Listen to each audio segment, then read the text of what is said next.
I've hit record, so whenever you're ready, you can get started. Okay.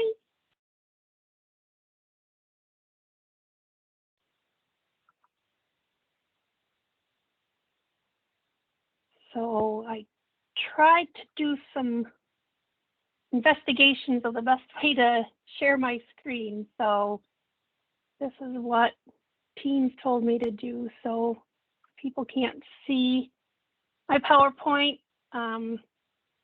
You can unmute yourself and let me know. All right, so get right into it then. I've been getting some questions just about requests to have it in writing that you don't need to quarantine after vaccination. This just came out. This is from the state.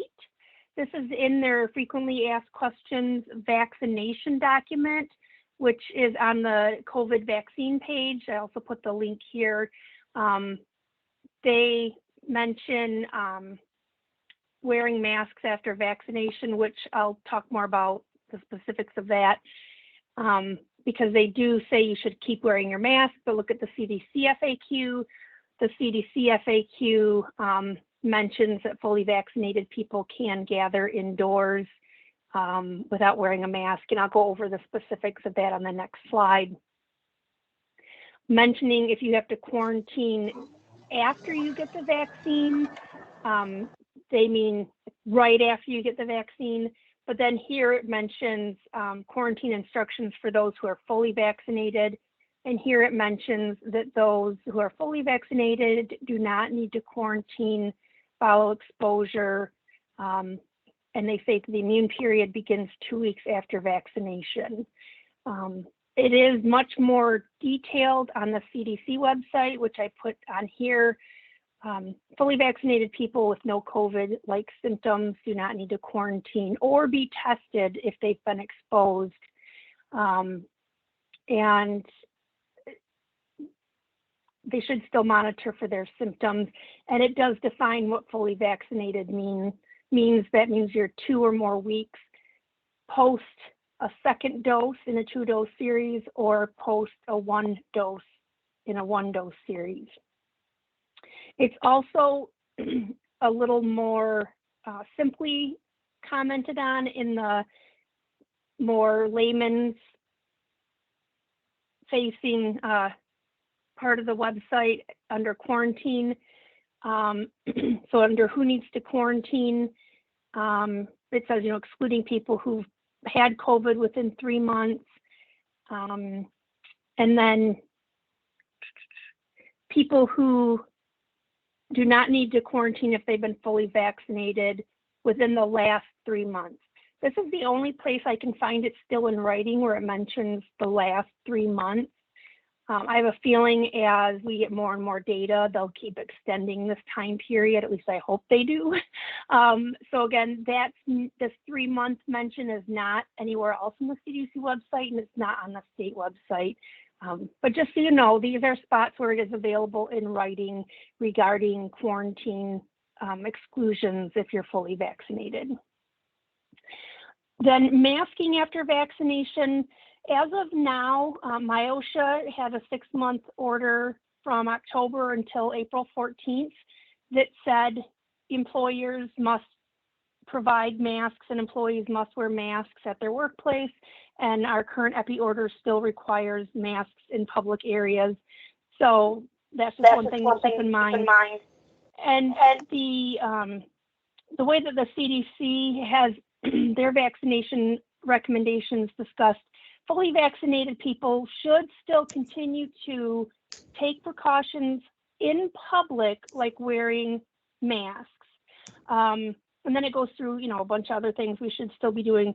Fully vaccinated people, when you're visiting with other fully vaccinated people or visiting with low-risk unvaccinated people, you don't have to wear a mask. So just to clear up confusion, the guidance to not mask with other vaccinated or low-risk unvaccinated people are more for private setting visits, whereas in public, it is still recommended you wear a mask. And again, by Michigan, codes and laws right now, you are still required to wear masks in public. So just wanted to clarify that because we have gotten some questions more from other workplaces, not so much from schools, but just asking about wearing masks at work. This was on last week's presentation, but just to share for anyone who might not have been on the call, the state does have a little 2-pager on travel. It basically is just the CDC recommendation stating it is recommended you test before and after travel, and it is recommended you self-quarantine after travel. There's no recommendation that you as an employer tell your staff to quarantine or that you require quarantine, but that is available on the state website. I'm not sure where it is on the state website. I have the link for it here, and we'll send this out or post it on our website for you. This is exactly from last week's presentation as well. They are encouraging all returning travelers to get tested 3 to 5 days after travel, and they have been offering to assist with pop-up testing for communities through the schools, and they say they've been offering this through your ISDs. If your ISDs have not heard about it, you can email them at the same email addresses you would use for your other school-based testing, like your athletic testing. So again, that is an option you can do after spring break for your school community.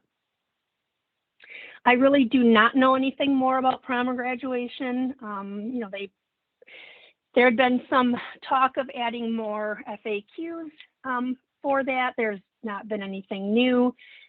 There is some talk and talking with other superintendents and principals and educators. I know that some of you are already aware of this, so I don't feel like I'm letting the cat out of the bag, but there has been some talk about maybe having a different testing plan to help allow to have a safer prom. That's all still in planning phases as far as I know. Who knows what's been announced in the last half hour that I don't know about though. But this was on last week's presentation as well. These are from the current FAQs for the epidemic order. So just the current guidance for indoor gatherings and public school events is really the best guidance that we have at this time. So we keep hoping that further guidance will be forthcoming, but that's all that we really have at this time. So in terms of the data, so currently the state cases per million are up. The percent positivity is up statewide. The averages for Central Michigan is up, both cases per million and percent positivity. For District 10, it's up, and for Mid-Michigan, it's up. And, again, this is a trend we're seeing throughout the state. I just wanted to put it in perspective, though. So what I did is I pulled some numbers together for comparison. So this here is the daily cases, and we usually don't look at this number, but just so you have an idea, the daily cases at kind of our lowest point in February, then this week, and then the highest point we had in November. And then I put the cases per million per day, and then the percent positivity. And then I averaged them out for the district. But I just wanted to point out that even though we're getting higher from our low in February, we're still nowhere near where we were in November. Okay, so I just wanted to point that out. I do know for some of you on the phone, some of the counties in District 10, the percent positivity is a bit higher. I think, like in Misaki, I am investigating that because I think we're not getting all of the negative rapid antigen tests reported to us. And what I didn't put on here was the number of tests done per day. There's only about 20 to 25 tests done a day. So if you don't know all your denominator, it's going to make a big difference. So that's another reminder for you doing sports testing. And if any of you are in the teacher pilot for rapid antigen testing, It is really important that you report all of your test results, negatives and positives, because if you have a cluster of positives and report those, it can really throw this percent positivity up. However, if we know that you had 20 negatives, that's going to help to keep this number more accurate. So again, just a reminder on that. Oh.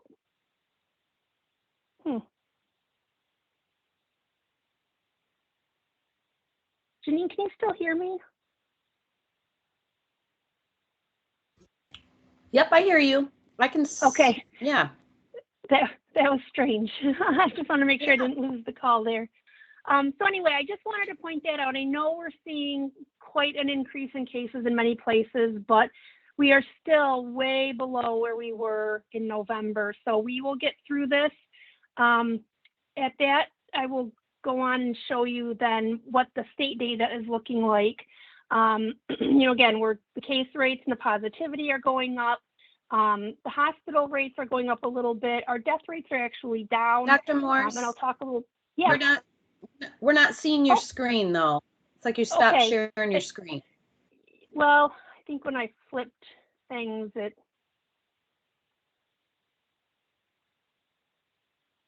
I know you all know how I feel about Teams. I don't know why I have such trouble. Okay, there we go. So all you missed were these words. So just boring words. So this is just the little bar graphs are the day-to-day case counts, and then the line gives you the 7-day average. So you can see how we had kind of that lull that bottomed out in February, and now we're increasing. Just as a reminder, we opened up to dine-in eating early February, and then I think it was beginning of March that the new epidemic orders came out. But again, look back to where we were in December. Obviously, this doesn't go back to November, but we still have hope that we're not going to get back to where we were. This shows the percent positivity, which is starting to creep back up a bit. And then the hospitalization rate is just barely starting to tip upward. This graph I usually don't show because it's usually not that, earth-shattering, but this is broken down by age category. I just want to show here that the 60-plus crowd really is not increasing. They are staying flat. I really think, you can't really prove it, but I think this is a sign of our vaccination efforts. And that's also why our hospitalization rates may not be increasing along with our case rates. So I'm really hopeful that our vaccination efforts are keeping that from going up. The other age groups are going up, and in fact, our age group under 20 is one of the biggest ones to be going up.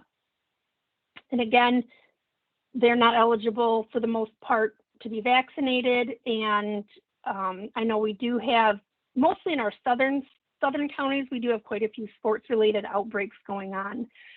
So, it's just a little bit different pattern than what we've seen in the past. But I just wanted to point that out, that I'm hopeful as we vaccinate more and more people that we will not end up back to where we were in November.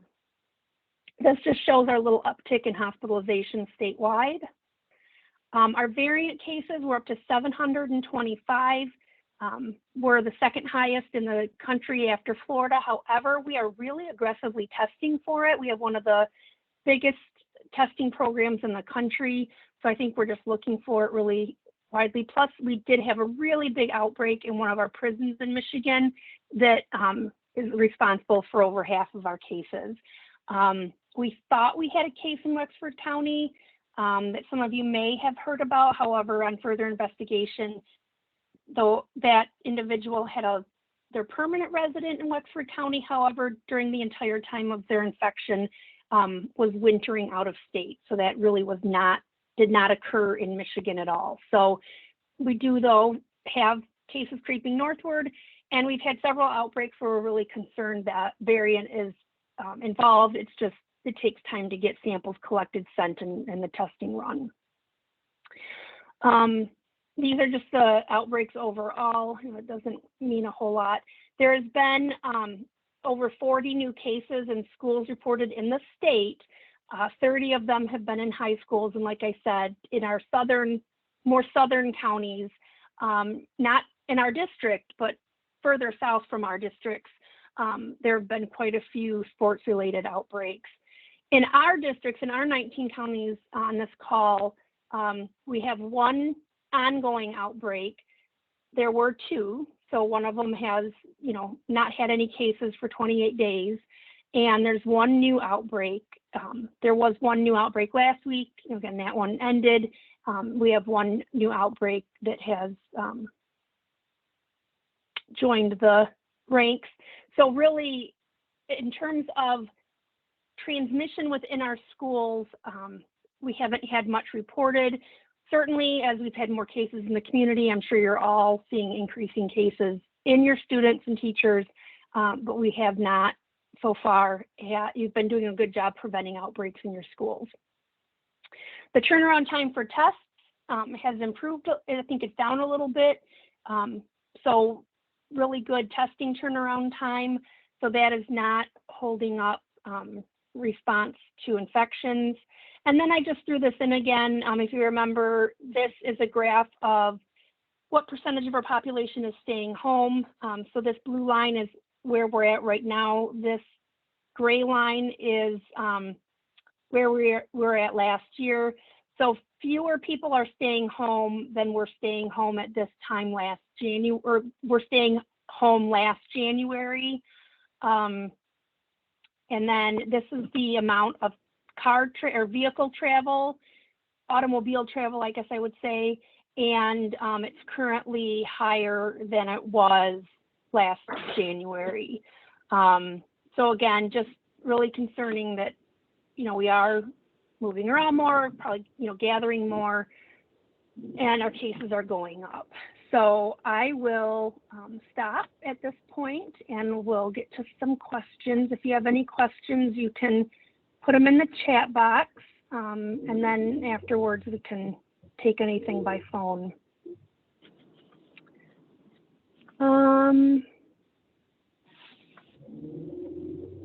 Oh yeah, I guess I did. My copy, and I made that comparison chart at about 11:30 this morning. So someone's mentioning that I put November of 2021. So my copy and pasting, I didn't change that. So I will correct that and make sure it says 2020. So thank you. It's been a busy week. How long should an athlete who tested positive be in quarantine, and when can they fully participate in high school sports? So anyone who's tested positive,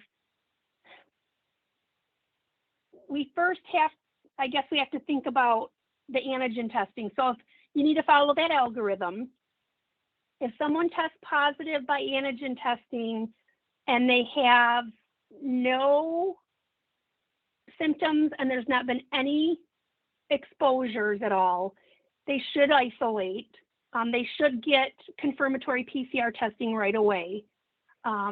But if they don't get PCR testing done, or if the PCR testing does confirm that it is a positive and they have no symptoms, then they need to stay home and isolate for 10 days from the date of that test.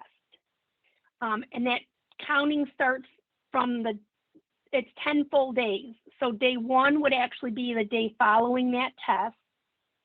And you'd count 10 full days, and then they'd return the day after that. Again, if they test positive from antigen testing, they have no symptoms, no exposures, and they get a PCR test done within 48 hours, and that's negative, they can return to school. All of that is in the FAQ document on the sports testing page from MDHHS. If you're doing sports testing, you should all have that. So the 3 feet, the schools in Kent County are part of a pilot using 3 feet of social distancing. So actually Kent County on their own did a pilot where for K through 8th grade, when they're doing contact tracing, Close contacts are defined as those within 3 feet. So they're still encouraging people to be 6 feet apart.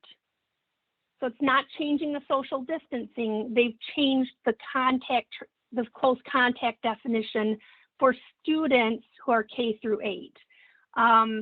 And I have been in communication with their medical director over the last couple of weeks, and I've been looking for data on that, and it's finally coming out. So my plan is to review that and come up with some thoughts and discuss that with my health officers, and hopefully we can come up with some guidance so you don't have to quarantine as many students. But again, the spacing would still, the recommendations for social distancing would stay the same. We have not had any students that have been placed on close contact quarantine, test positive, or have symptoms. So that's the same question. Any talk of allowing students to test? So this one is a little different, I'm sorry. Any talk of students allowing them to test, and if they're negative, they would not need a quarantine? No, that would not happen. We may be able to decrease the guidance for close contact definition, but if you've potentially been exposed, a negative test, a test can be negative at any point during the 10 to 14 days after you're exposed, but an hour later it could be positive and you could be contagious. So unfortunately, if you've been exposed, the negative test doesn't clear you to be out of quarantine.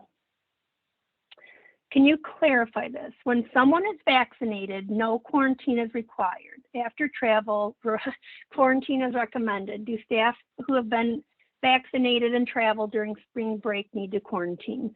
So per the CDC, if you travel, it is recommended you self-quarantine regardless of vaccination status.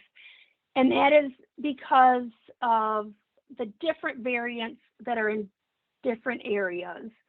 So again, it's a recommendation for self-quarantine so that you yourself say, I traveled, I could have been exposed to the Brazilian variant or the South African variant, and I could be bringing it back.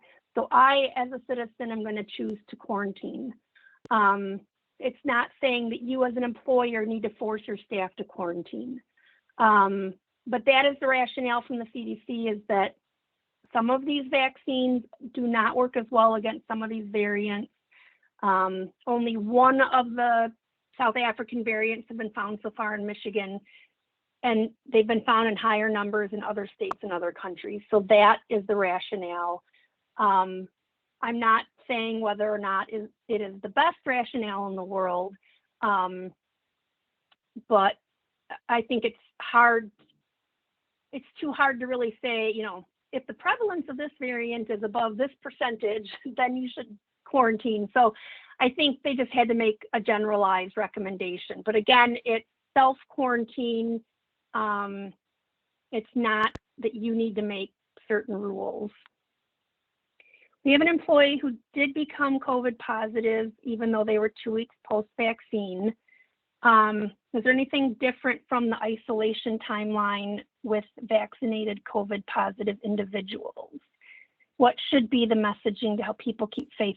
So there's a few things. I don't know that situation, but we do have people that if they're sick or positive pretty soon after the second dose, they could have been infected prior to the second dose.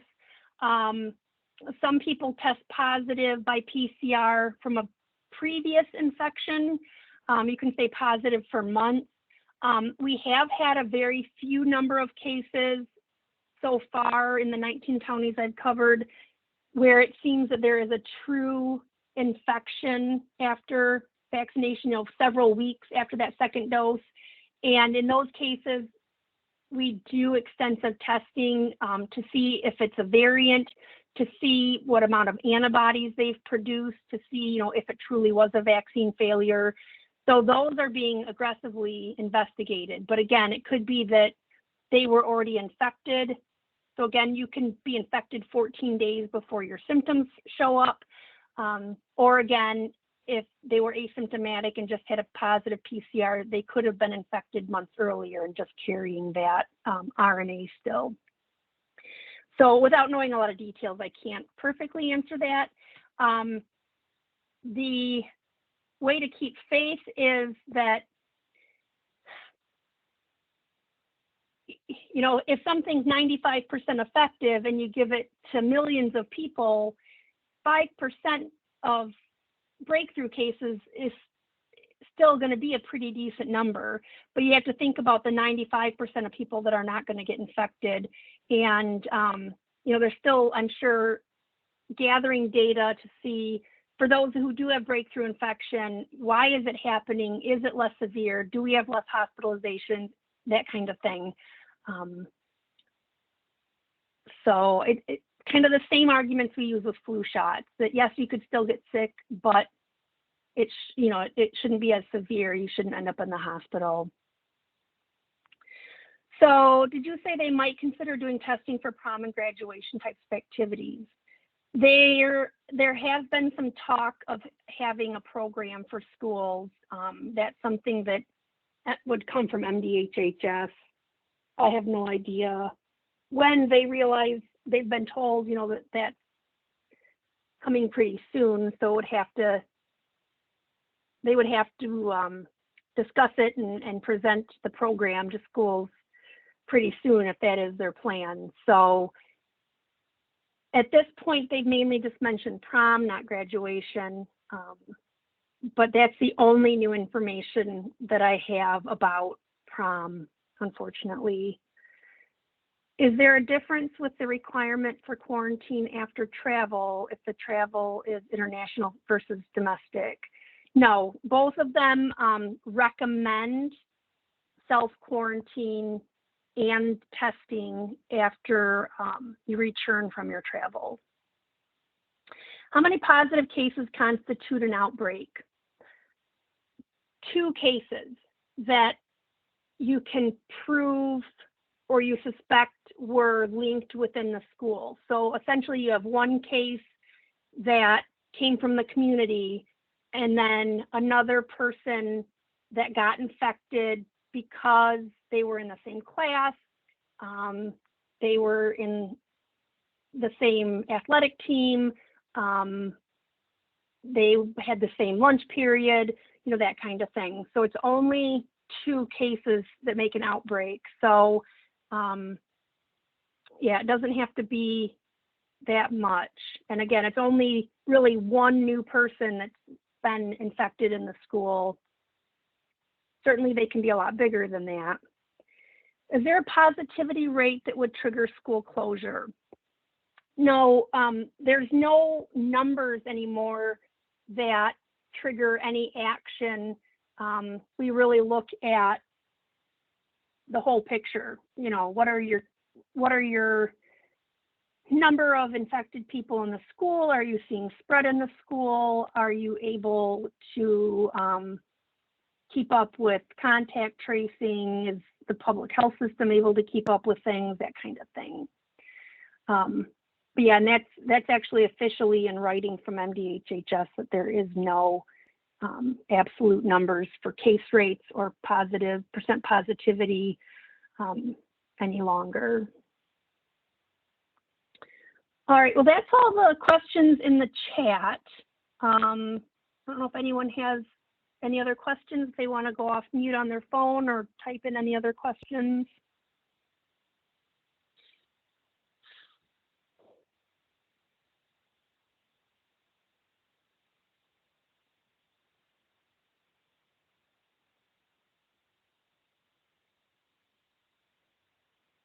So I just want to clarify something. Are we not adopting the 3 feet contact tracing then? Is that correct? Correct. Again, I want to review the data and then actually come up with some guidelines and then review them with my health officers so we all know what it would be. Okay. And even if the CDC is recommending it, we as a school system can't choose to adopt the 3 feet. Is that correct as well? We have to take the guidance from you, correct? If the CDC were to make a recommendation, we would follow it, but they have not made that recommendation yet. Okay, I must have been confused. Thank you so much. Yeah, no problem. We are getting some questions. This is Jennifer, sorry. Because the CDC is recommending the test out of the quarantine to 7-day, but we're not in Michigan. Okay, so the CDC recommends a 14-day quarantine. They give the option for your state and local health department to consider offering a 10-day quarantine or a 7-day quarantine with testing as they feel appropriate for their conditions. So again, the CDC does not recommend those. They recommend 14 days, but they give your state and local health department the option to consider those other two.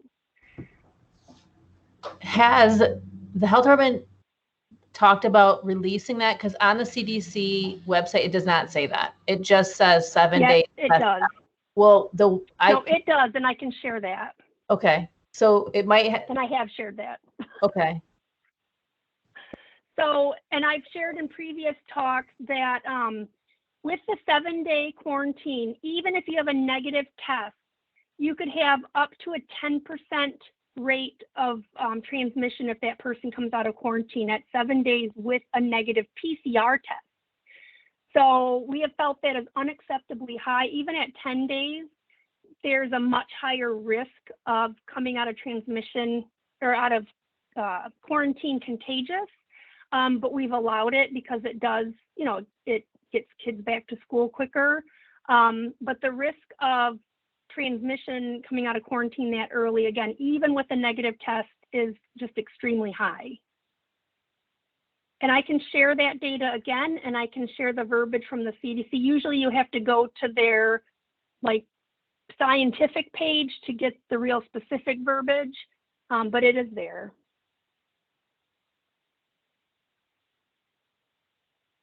If you want to put your email in the chat, I can, okay, so Penny Dora wants that. I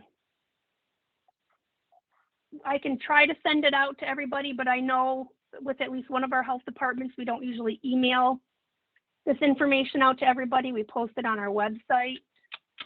I don't know, I guess I can try to make up maybe a document because you're probably getting pressure from parents.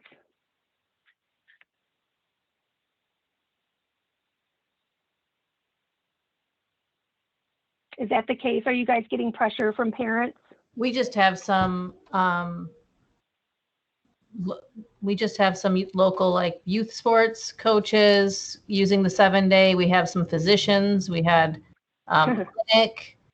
So I just think the message is muddy, and I just looked at it. If you have to read all of the front-loaded language to see that local and state make that determination. They're not. They're looking at the infograph. So we just have to do a better job communicating it.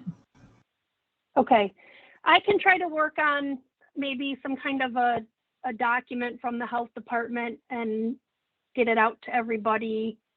So then that can be shared with whoever you might need to communicate that with. So if you do have a healthcare provider or a sports team that's not that is saying, well, the CDC says, then you can have documentation. And MDHHS has also said 10 days.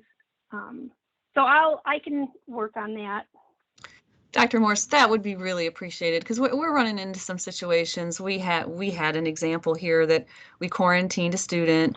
Parent was very upset about it and made 2 other phone calls, one to our health system here to verify our information, then made another call to, I think, maybe the state or the health department that in the county they live to verify whether or not we knew what we were talking about. So I think sending us something in writing so that we have that support would be really nice. Very much appreciated. Okay, yep, I'll work on it.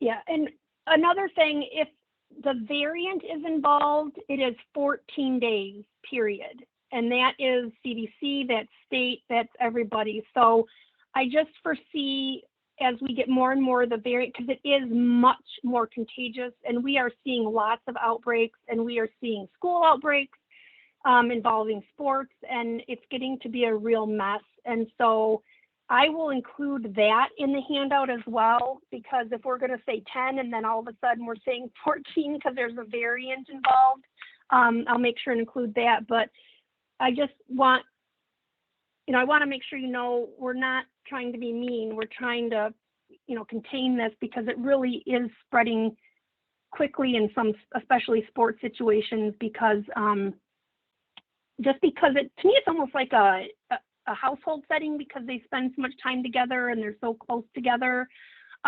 In terms of, Trina had a question about how will we know when it's a variant. Right now, all the labs are sending at least 10 random samples a week to the state for sequencing, and that's how we've been notified of most of them. And then you contact trace, and then everybody who got sick from that one person, you say, well, it's probably the variant. We've had some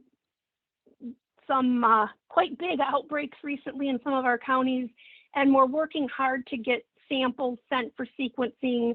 It has been taking time to get the right samples and get those sent. So it's not as quick and easy as we'd hope it to be, but realistically with these outbreaks, how quickly they've occurred and how big they've gotten, and in several different counties, realistically, we likely have the variant everywhere. It's just a matter of how much of it is there. So if you're seeing a sudden surge of cases in your school, or a sudden cluster or outbreak, if you're concerned about the variant, make sure and let us know, and we'll do all we can to try to get those samples tested for the variant. It doesn't change patient care at all, really. It just lets us know that it is more contagious, and we try to more aggressively contact trace back 3 days before their symptoms started, and try to keep all the close contacts in quarantine for 14 days. As you can imagine, it is tough trying to get people to comply with that.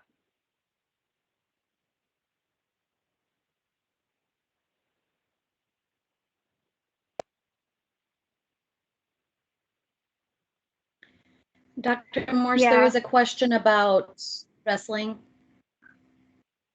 Oh, did I miss it?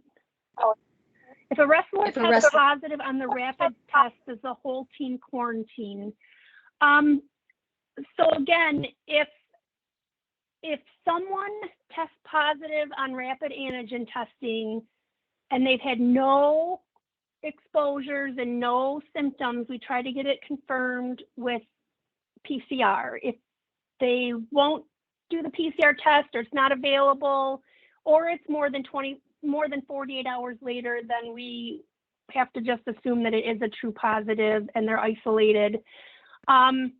It depends on the team, but typically the teams spend a lot of time close together, and they wrestle each other in practice. So anyone they've had physical contact with, anyone that they have, been within that 6 feet for 15 minutes or more, has to be on quarantine. And again, for a lot of teams, they are in the locker room together. They often have meals together. And again, they practice together. So they often are touching each other, just very close together. And given the increased air exchange with sports, there's a lot more droplets. So usually it's hard to not quarantine the whole home team. With wrestling, if they're somehow doing an amazing job and keeping completely separated from each other, that might be different. But again, I'm imagining that they're wrestling each other in practice. So again, it would just have to be a case-by-case basis with how they interact with each other.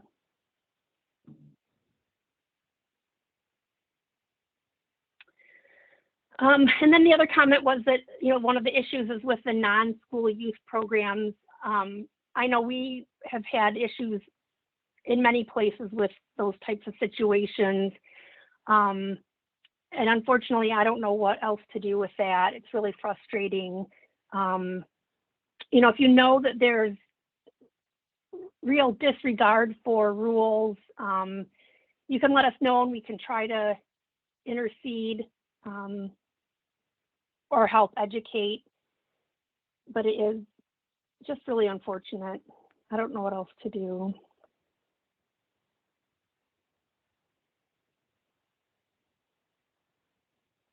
Any other questions? Oh, do you recommend virtual learning the week following spring break? I have not been. You know, I know that question came up a lot after Thanksgiving, and we really did not see a big spike after Thanksgiving. I'm certainly concerned to see what happens, but I don't know, this whole time I've been more the, you know, let's see what happens and react as if it happens rather than close and, you know, find out you didn't need to. I also worry that if you do remote learning for a week or two after spring break, people will just take a longer spring break and then they'll come back and you'll have potentially the same problem, if not a bigger problem. So certainly it is at your discretion. You guys know your communities best and what works best for your communities.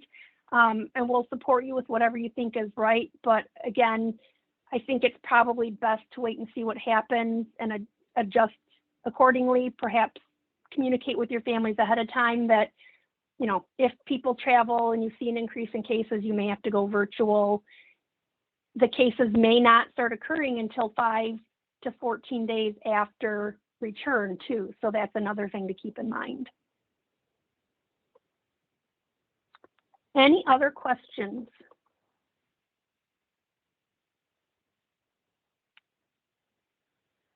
So I will work on something that can hopefully help explain quarantine.